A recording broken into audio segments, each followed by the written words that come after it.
subscribe and welcome to my studio. Today I wanted to do a tutorial at the request of a couple of my online art friends on eco dyeing. Specifically an ode to autumn using leaves as our print matter. And I have been playing around with a new sort of new to me technique that I'm going to credit my 4-year-old granddaughter with, because she was the one who actually gave me the idea to experiment of infusing some extra color into my prints. So I'm going to show you how I do that. So eco dyeing is using a mordant and water. You can add coloring to it. And it is actually just infusing the prints onto the paper. So the first thing I wanted to share are two eco resources that I personally own and love. This is an Eco Dyed Art Journals. Look up the artist. She is a fiber artist, Susan Brooks. Her work is fabulous. Fabulous. This is a fairly new book for me. I treated myself to this book, but look at her beautiful prints. It's just full of inspiration and technique and how-to and all kinds of information. Now, if you are into eco dyeing, you probably know the name India Flint. And for me, this is my eco Bible. Let me show you what it looks like without the fly leaf on it. Eco Color Botanical Dyes for Beautiful Textiles. This is so informative, and you should follow India on any of her social media stuff if you want to know more about it. I just think she is such an expert in this field. Now, the first thing I want to talk to you about is safety before we go into anything else, okay? This video is not for children. There are chemicals and heat and boiling water and things that are used in this that children do not need to participate in. The second thing is safety. Do your research for the plants in your area, because this is a boiled method, which means we are going to put plant material into boiling water. That is going to let off fumes. Some of these fumes can be noxious. Know your plants so that you are not using something that is poisonous, that is going to let off a noxious fume. Also, if you have really bad allergies, I suggest you do not process in your kitchen. Process it outside. If you have a grill that has a burner on it, or you can do it on your grill. You know, if you keep your fire low, you could do it on a grill. You could do it on a camp stove. You could do it on one of those little burner, you know, electric burner things. Process it outside if you think there is anything that is going to be harmful to you. If you do it inside, make sure it is well ventilated. I open all 3 windows that are around my stove. Turn on a vent fan or anything that you have that's going to help keep these fumes out. You do not want to breathe, you know, anything that's going to be dangerous. So those are my cautions for you. So the first thing we're going to talk about is the prints. And let's look at some of the prints. These were done just with leaves. You can tell there's a lot of oak. There looks like some hickory. That looks like a pod from a mimosa. There's a light pod from a mimosa. Now these were done just with the leaves, some tea, and using iron as my mordant. And you can see that these are very neutral in color. A lot of these are super, super neutral in color. You don't get a lot of infused color with just the leaves, you know, and that's fine. I mean, look how pretty. Look at how it picked up the texture on that. Oh, Cat, I'm going to use your word. Yummy. And here are just several. Some of them are more faint, some of them are more dark, and like I said, that was just used with tea, iron, and the water as a mordant. these are some of my experiments. Now, I want to take one of these. Let's just do this one because it's pretty bright. Look at the difference in the background. Can you see that gorgeous pink and the yellow of the leaves? It's got a pink tint to it. Look at this one. Oh, delightful. Look at that. Isn't that pretty? And here I've got some sweet gum and some oak, and it looks like I might have tossed in some yellow onion skin on that one. These are bracken fern that grow in our bramble over here by the studio. It's got a lot of green in it. And here's another bracken fern. This is sumac, and we're going to talk about sumac in just a minute. I'm going to give you some tips about sumac. Some sumac is poisonous, and one variety is not. And you need to make sure you're using the non-poisonous. But this has got some really pretty purple in it. And this has a pink and a purple and a green. And these are onion skins too. And some more of the sumac. And you can see it prints on both sides. This one got a lot of green in it, and this is just onion skin. Yellow onion skin. And look at that pretty pink. Ah, they're so pretty. That one's upside down, I guess. This one's just onion skins. Here we have some more that we're getting into the really greens with some pinks. And I'm not going to use onion skin today, but I wanted you to see what they look like. And this one's just got a few little purple onion skins on it, just to give more of a background. This one just, man, it went wild with the yellow and green. Okay, now I'm going to talk about my secret weapon, how I got some color. I'm going to let it sit a little bit longer today as we do this tutorial to see how it will come out. I was playing with my little granddaughter, and we had craft supplies out, and she was doing watercolor, and she spilt some water, and it went onto the construction paper. And the construction paper started bleeding onto some white paper, and I thought, oh, can you use construction paper to get color? I'm going to try. Yes, you can.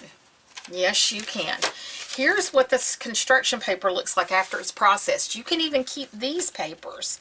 I would cut these icky edges off. They're kind of crumbly at the edges. But you even get some prints. And these ones that I did are a light dye. This is not a heavy dye. I'm going to do a little bit heavier dye with you today to see how saturated we can get the color. But wouldn't these make a beautiful boho journal? I mean, look at the prints on there and the meshing of the colors and the dyes off of that. And it gets a little bit of dye into that white paper, and you just get these really pretty prints. I mean, look at that leaf. Isn't that pretty? And so I used construction paper. Now, I don't know if this is a method. I tried to Google it. I didn't really find anybody that was doing this, so I don't know if this is something different. So the first thing you're going to want to do for this process is to gather some leaves. Now, I want to kind of tell you a little bit about some of the leaves. And eucalyptus is beautiful if you use eucalyptus. In this particular book, there is a common list for what you can print with, but you need to know your species for toxicity. Okay, and I did mention the sumac. If you have sumac growing near your home, and the sumac has white or gray berries, that is poisonous sumac. Don't use it. Okay, don't use it. If you have the red-berried staghorn sumac, they're not poisonous. You can use it, okay? So I'm using red-berried staghorn sumac, okay? So this is why some of these resources in doing your research is good to have, because this is going to give you some safe things that you can collect to use for your printing. And I wanted to show you how, if you don't want to use something artificial that I'm going to use, like construction paper and tissue paper, or I'm even wondering if the crepe paper would work, because crepe paper, you know, if you've gotten that at a birthday party and it gets wet, it turns everything that color. So I'm wondering if crepe paper would work. I might have to run in the house and get some to see. But I wanted to show you, if you want to go all natural in India's book, she has a section in here that are traditional dyes, and she has done all the work for you. All the formulas, all the how much you need, everything. If you want gray-black dyes, if you want blue dyes, purple dyes, red dyes, green dyes, yellow dyes, pink dyes, this she gives you exactly what you need to do that. So there is an extensive section here in her book that is going to help you achieve this with natural materials. So I just wanted to mention that, and I will leave a link to both of these books in the down below Dropbox, what I'm trying to say. Now the next thing we need to talk about is paper weight. Okay, you can use pretty much any kind of paper you want. I will caution a little bit about using standard copy paper. Check on your paper. You're going to find at the corner or somewhere on your paper label something that is either going to say pounds or grams, G, or GSM. That is going to be the weight of your paper. Papers come in a light, a medium, a heavy, and an extra heavy weight. Okay, this 98-pound mixed media paper, this Canson paper, is actually a really good weight for this. It does not deteriorate in your dye bath, and it's similar to just a standard thin cardstock. So you could use a ream of that. Can you use copy paper? Yes, you can. Just be sure that it's a little bit on the thicker side, because this is standard printer paper right here. Okay, but I'm going to show you the warning with this. Don't be frustrated when you're taking it apart if this happens. Because this is a thinner paper, and as you cook it, it softens all these paper fibers. When you remove some of your materials and take these apart, sometimes you get a tear. Okay, you can absolutely use that.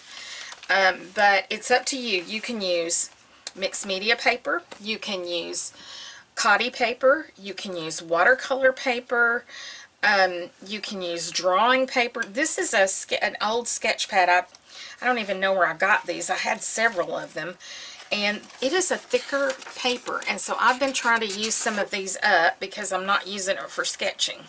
So you're going to need some sort of paper, just plain paper. You are going to need, for this technique, some construction paper, and I may throw in a few extra little things. Just get the cheap stuff at the Dollar Tree. Doesn't need to be expensive, just some cheap paper. So we're going to have some colored paper, some white paper, and we're going to need something to bind your project together when it goes into the bath. Now you can use a couple of ceramic tiles, you can use a couple of pieces of wood. I'm using some super thick cardboard that I just had around the studio, because the main thing to get good prints with this is to have contact. So I'm going to have something that I'm going to sandwich everything in on for the top and the bottom. So those are my three papers that I need. Now I'm going to pause for a second and pull in supplies and show you what else we'll need for this. Okay, so here are the supplies we're going to need to do this. I've got an old towel. I have 3 family size tea bags. I have a spoon, some scissors, some protective gloves. I have some warm water in a spray bottle. I have some natural, you want to use for your binding, use natural material. Don't use anything synthetic that can melt or come undone. You want to use something natural. I just had this little piece of rope. I've got a funnel, and I have some alum. Okay, now I buy my alum in a big bag. For what you're going to do, you probably don't need to do that. I will leave a link to this particular one, but you can just go to your grocery store on the baking aisle and look for the little tin that says alum, and they sell it in a little tin. You won't need, unless you're going to do major dyeing, you don't need this much alum, okay? So those are some of the main things we're going to need to get started there. But we're also going to need our things that we're going to cook our papers in. So hang on, I'm going to pull those over and we'll look at those. Okay, this is my cooking kit. This is a big roaster that I got at, I think it was at Goodwill. And this fits on top of the other piece like this. Gives me a nice covered seal there. And this is what I use. This is probably like a 9x13 roaster, okay? I have 4 weights. I just use rocks for my yard. These are my weights to weight down my paper. And for my mordant, and a mordant is what helps the dye to take. It's something that's got tannin or something in it.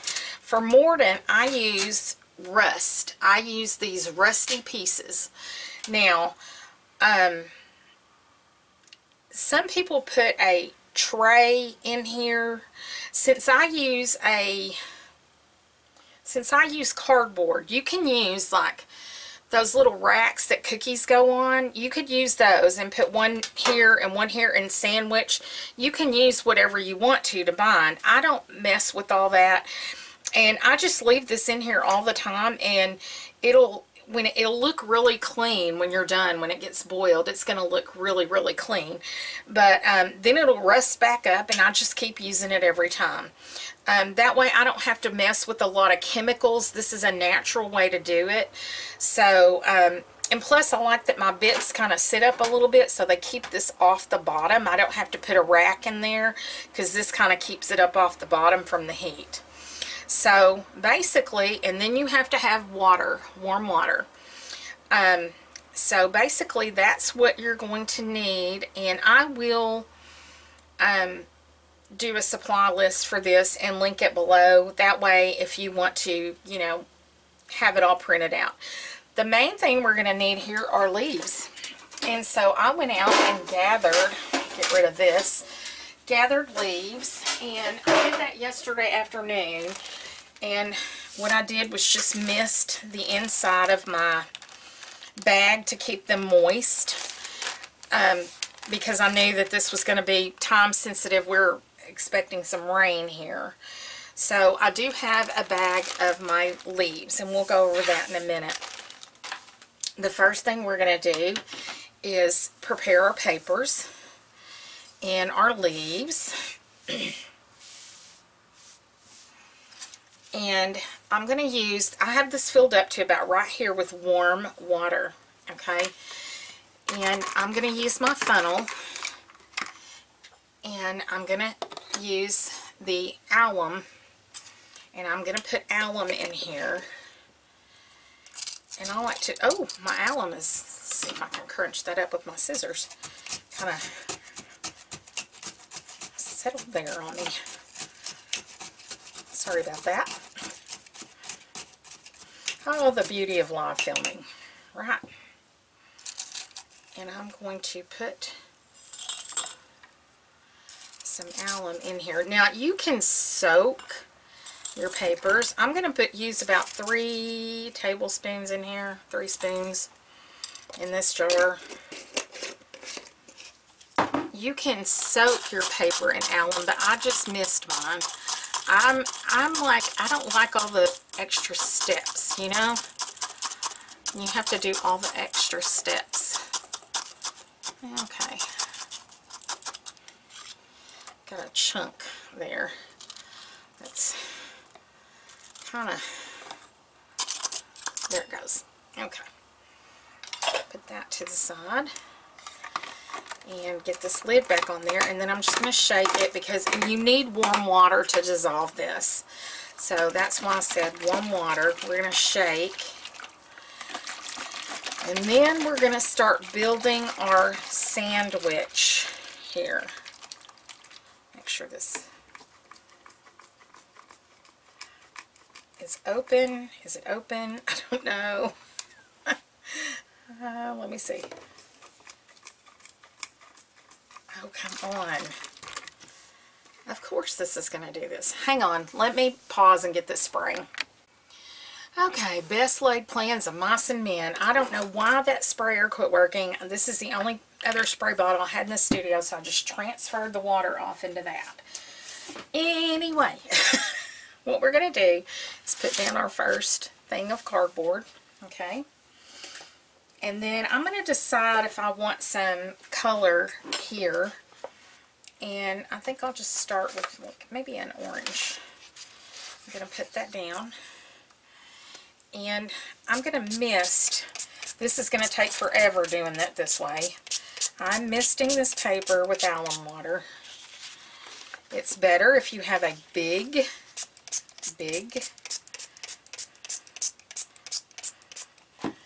Then I'm going to take my white paper, using out of this tablet, and I'm going to lay it right down on top of there.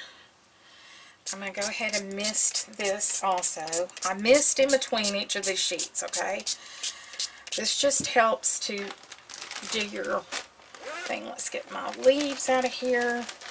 I stored these in my refrigerator overnight so they wouldn't wilt. So they're probably messy, and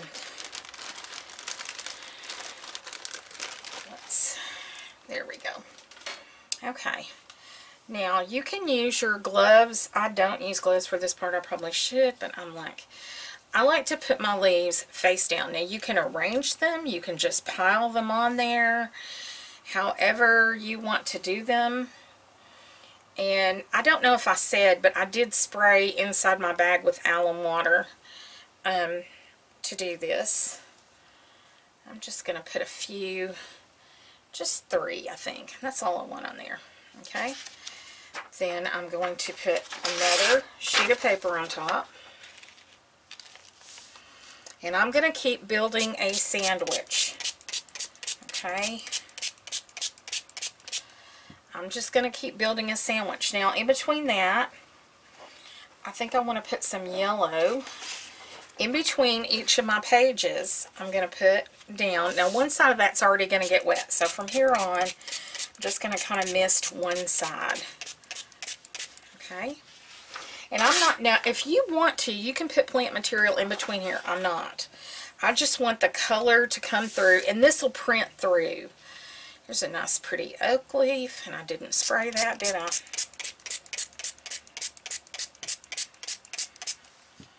Here's a pretty oak leaf, and what else have I got over here?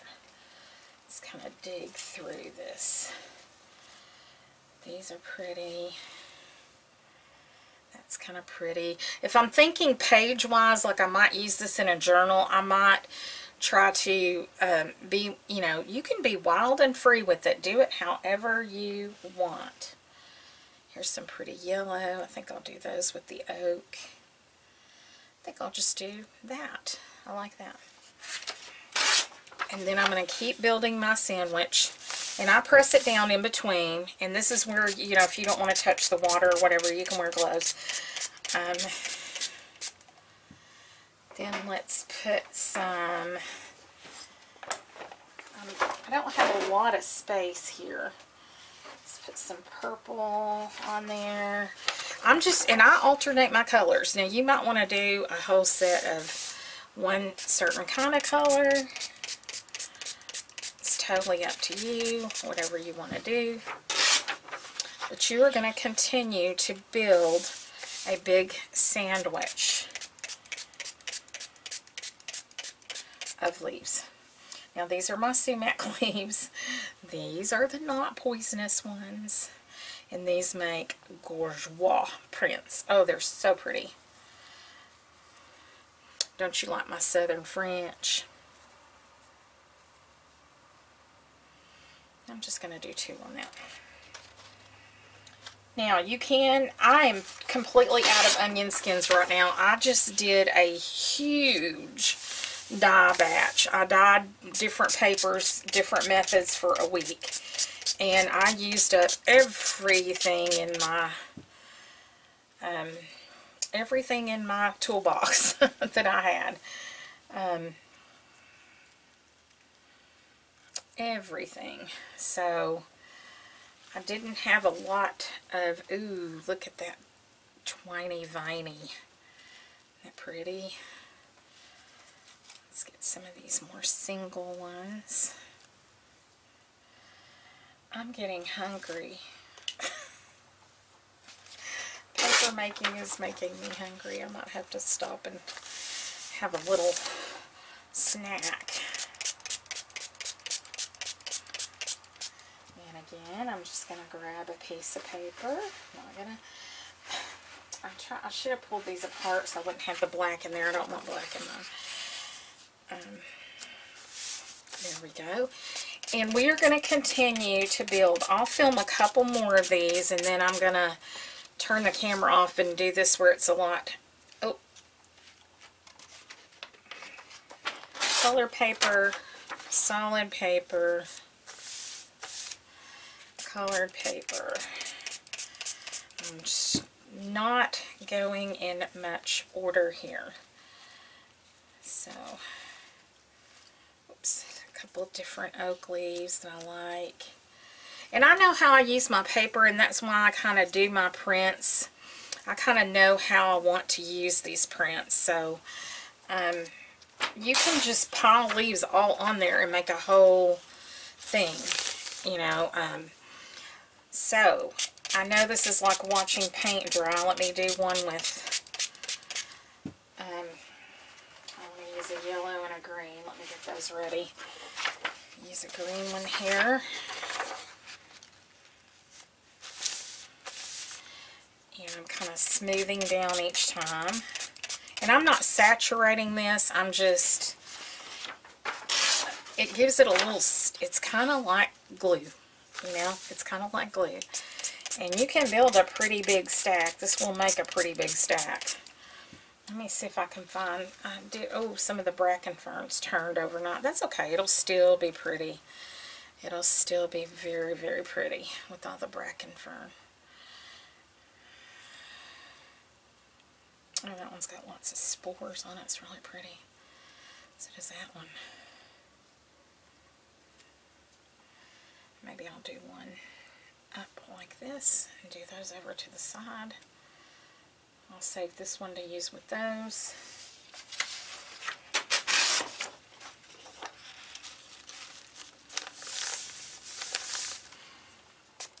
And I'm going to put yellow on top. Okay, I think you've got the basic method of this. I'm going to finish this stack and I'll be back in a minute. Okay, I am to my very last little bit of leaves that I have here, so thought I'd come back on and show you how to complete the little sandwich. I've just got a few little randoms here, so I think I'll just random place them here. Well, I might arrange these since they are a little, I'm a little sparse here on leaves that I have left. Guess I'll just do them like that. There we go. That was the end of what was in my bag, and I guess I could have just thrown those away, but why? I'd already picked them up. So, alright, I've been kind of smoothing my sandwich down as I go. I'm going to mist this, and I'm going to end it with a green.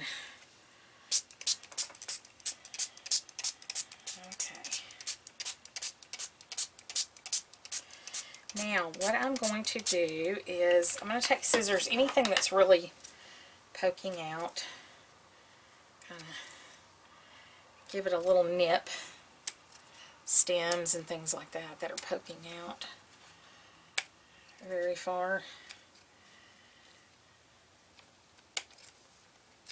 Okay. Now, I've got this centered on my little cardboard thing here. I'm going to put my other piece of cardboard on top, like this, so that that completes my sandwich. Then I'm going to get my twine and my scissors. I'm going to get a pretty long bit of twine to start out here. Oh, that's just through the middle, and I'm going to start it out like a package, like, you know, you would tie a package, how you would slide this under and, oops, and crisscross it. Now you can clamp this down if you have something to clamp. You could use some clamps.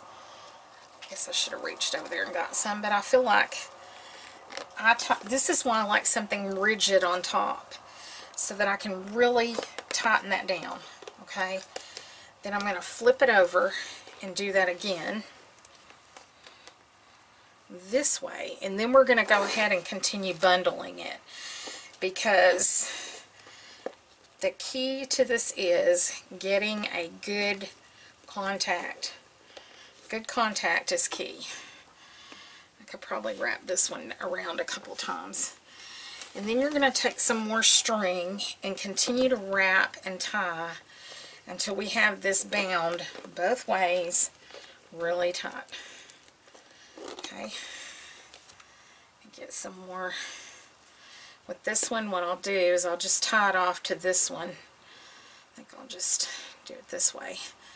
Tie this off in a knot so that that continues my string. And then I'm going to very tightly bind. And some of the edges of your paper will get squishy, you know, and you can't worry about that. That's going to happen. Okay, because you're going to want to bind that pretty tight. And I think I'll just tie that one off there. Start it going the other way. And you can wrap it however you want to, but just kind of push down and, you know, make sure, because contact is how you're going to get good prints. That is the main thing, is the contact. Okay, tie that one off to that one. And I'm just going to cut all this string off. You can reuse your string if you want to for other projects. Depends on if you want to or not. Okay, now I'm going to go the other way with it and bundle this down tight. Oh, sorry, I'm probably flinging this every which way, but it's kind of hard to do it and be on the camera and not hit the camera. And I like to bundle mine really tight. And you can see some of my edges, but I'll cut that part of the paper off, so I'm not really worried about it if they get a little raggedy. Okay, I've got a pretty big bundle here. Here's a string I can tie that to. Cut that off and tie this one off, and now we are ready to put this in the dye bath. This is not an overcomplicated thing. The most enjoyable part is gathering your materials outside, taking a walk, and then it's kind of an easy project from there once you have everything gathered. Okay, so now we've got our bundle, and we are going to mix our dye bath next. Now, let me remove some things I've got over here to the side. What I'm going to do is I'm going to take my bottom pot here, and I fill mine up. I know how much I need. I need about half of this filled, and I use hot tap water when I do that, okay? I'm going to use hot tap water. I'm going to fill up my thing about that high. Now, I also throw a little bit more alum in here. This just helps set, but you do need hot water to, you know, stir that. Now, I also like to add a tea to mine, so I use 3 family size tea bags. So I will put this in here with my hot water, fill this up halfway. Then I'm going to put it on my stove, and I'm going to, I'll show you a picture of this. I'm not actually going to, My camera is mounted in my studio. It's a lot to have to go and take things down. But after that, I will put this inside my dye bath like this. Make sure it is submerged in the water. And I will take some stills of that to include in this. Then I will place my rocks on top to keep that weighted down because I don't want that to float up. And I'm going to bring this to a boil. Once I bring this to a boil, I'm going to turn my stove down to low. And I'm going to let this, I'm going to set a timer for 1 hour. I'm going to let this process for 1 hour. Then I'm going to carefully, with some tongs and, you know, protective gear, I'm going to lift off my rocks. I'm going to take some tongs and I'm going to turn this over and process it again for another hour. Okay, and I'm going to have some written instructions to go with this, and then I will place my rocks back on top, and I do process it with the lid on. I don't know if I said that, but I do process it with the lid on. And then we are going to set the timer for another hour and cook it on this side. So I'm going to try to take this, I'm going to take this in the house, get this started. I'll take some stills so you can see the process of what I'm doing, and then we will let this cook. And then once it has cooked, we are going to let it cool. I do a 4-hour dye bath. I do an hour cooking on one side of consistent heat, an hour, a second hour of consistent heat on the other side, and then I let cool for 2 hours. Now, you can leave this longer. You can drain it and leave your bundle to drain overnight and get really, really, really dark prints. 4 hours is a good time for me. And then I'm going to show you how to remove your materials from this, how we dry these, and then we'll have some beautiful papers. So I'm going to pause you here, head into the kitchen, and I will see you when this is done. Okay, I've got an old pan sitting over here to the side so I can put the leaves and things off on it. And the first thing I'm going to do is cut through all these strings.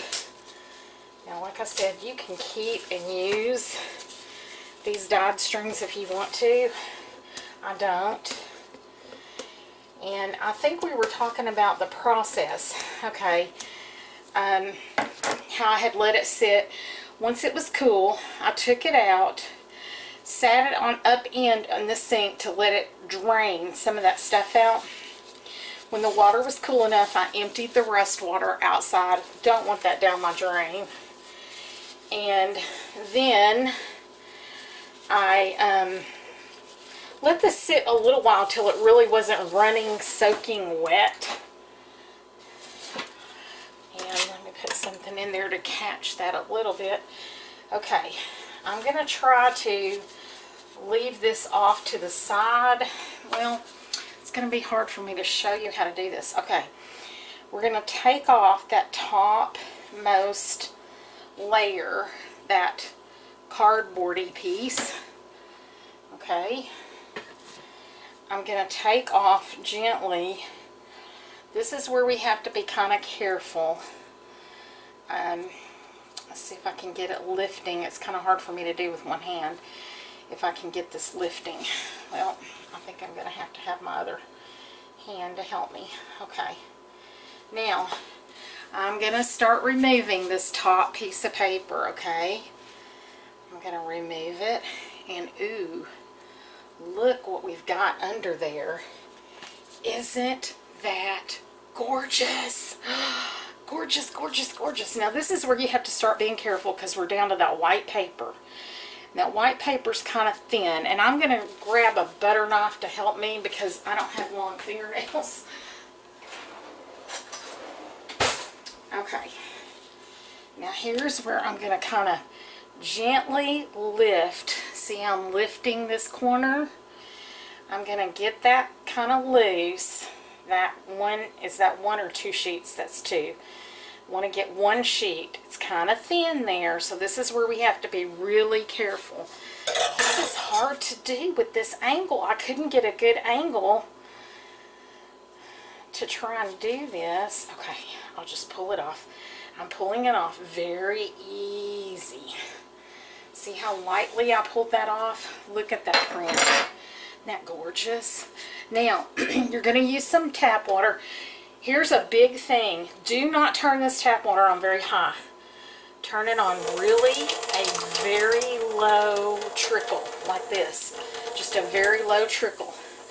We do want to gently wash our prints off just to get any debris or anything off where those were touching.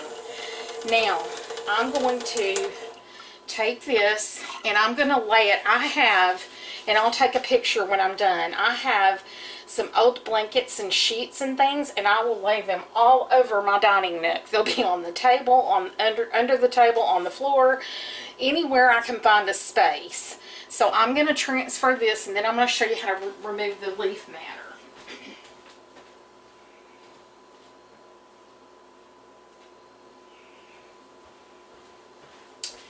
Okay, so here's the next page that's going to come out. This is the one. We want to get it away from that. Yeah. Come on. Let me get a corner. Let's see if I can get this corner up over here. This is much easier to do if you're not filming, okay? I promise you it's not as fiddly as this if you've got both your hands free, but I'm trying to hold it and be where I can film, and it's, you know, I'm a one-woman show here, so I don't have extra helping hands for filming. Okay, come on, come on, come on. I'm going to tear it. Well, poo. Let's see. Can I get it up with the construction paper under it? Can I get it up that way? Yeah, I can. Okay.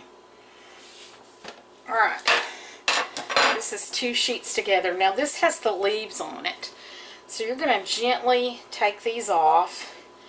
And you can discard them however you want to. I just put them to the side until I get them ready to throw away. I should have made my trash can over here. Okay, this is, I'm going to do that tiny trickle, just a little bit to go over any areas where there might be any debris or anything, just to make sure that's off. Okay, I'm going to let that shake loose just a second. See how it even dyed the construction paper? So I've got to separate these, and I think I may have to do this. I may just have to get my hands filthy, but I just can't seem to do that with those gloves. And since COVID hit, finding the little bitty gloves in my size has been really hard, and so I have just these big clunky ones. There we go. There we go. Let's separate. There we go. And look how pretty that print is. Isn't that pretty? It's got the yellows and the greens. And they dry a little bit different. This actually has some pink in the background too. They do dry just a little bit differently. So let me take both of these over and lay them out, and I'll be right back. There we go. And look how pretty that one is. Isn't that pretty? Okay, now you've seen my process. I'm going to stop the camera, undo all this, lay it out, and then I'll shoot some stills of all of it drying. And then once it dries overnight, we'll finish the process up, which is super easy and super simple. If you have any questions at all, please leave them in the comment section down below. Or if I need to clarify anything or anything like that, be happy to do that.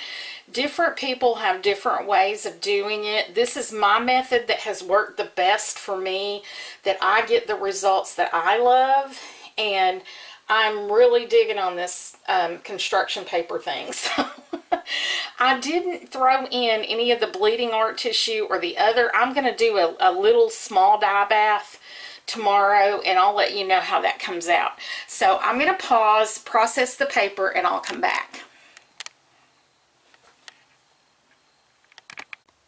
Okay, I'll try not to shake too much, and I'll try to go slowly and pan over some of these papers that are all laid out here.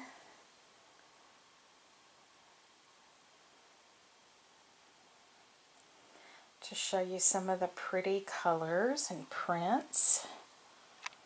Let me pause and move. Okay, the prints are dry. They've been processed. I let them dry overnight, and I wanted to show you the results. This one picked up a lot of the green and the pink from the construction paper. Isn't that pretty? And here's the opposite side. This is where the leaves were actually touching, and this is the bleed through. But isn't that gorgeous? Got a lot of the, now you're gonna, if you notice from the still photos that I showed on Facebook, these look a little bit more vivid, but it's because they were wet. When they're wet, you've got that slick water shine on them, so they look a little more vivid. But you can still see by looking here, you have a very vivid, colorful print. So I thought we would flip through a few of these. This was, let's see, this is the contact side where the leaves were. They kind of, maybe, let's see, go out just a little, whoops, other way. Maybe go out just a little bit. That way you can kind of see the side by sides. This is the contact side. This is the back side. Again, look at that with the pretty, it's got some of the purple in it. And this was the contact side on that. I may have this stack turned. I don't know how I had this stack set. This one, this was kind of toward the end, and I just slapped a whole bunch of leaves on it. Just overlapped them to get some prints. This one's got, oh, that's so pretty. Look at that one. Isn't that pretty? I love it. Or like my granddaughter used to say when she's little, I love it. I do. Okay. That one. Now, I didn't do a large variety of leaves. Maybe, I don't know which way I had this thing. Because I just ran out and grabbed what was close to the studio. I had been dyeing, eco dyeing, coffee dyeing, tea dyeing, and food color dyeing for over a week now. So since I had everything out, I thought it'd be a good time to do a tutorial. So I just grabbed some of my non-poisonous sumac. We've already gone through that. A few sweet gum leaves, a few hickory leaves, a variety of oak leaves, some bracken fern, some resurrection fern, just whatever was right outside the studio. Yes, I could have ran through the woods. Look at that. That is spectacular. And gotten a way more variety and color of leaves. You can use the colorful leaves, you can use the brown leaves, you can use the green leaves, any of the leaves you can use. Now these, I'm just focused on leaves. I do more of the plant materials, the flowers and things. I'll dye again in the spring, and spring summerish. And that way I can do some sun dyeing and some eco dyeing with more botanicals. But this time of year, I really try to just focus in on the pretty leaves. And the other day I was driving through town to go to one of my appointments, and there was this lady that had this orange tree in her front yard. And I told my husband, I said, I never wanted so much in my life to be a leaf thief and just park on the sidewalk and run over there and grab leaves out of her yard. I did not. I would have been late for my appointment, but I really wanted to. So this bracken fern didn't, it printed, I mean you can see it, but it's not super dark. And there was some of the sumac and some different oak, tops of oak leaves. Ooh, look at that. That green paper really came through on that. Wow. That's vivid. And like I said, I just grabbed what was close because I've been at this for a week and I was kind of burning out a little bit. Here we've got, I'll try to flip a little faster because this is going to make the video too long, isn't it? But I did want you to see all the prints. This part you can zip through if you want to see. Oh, I love that. The subtlety. Look at that.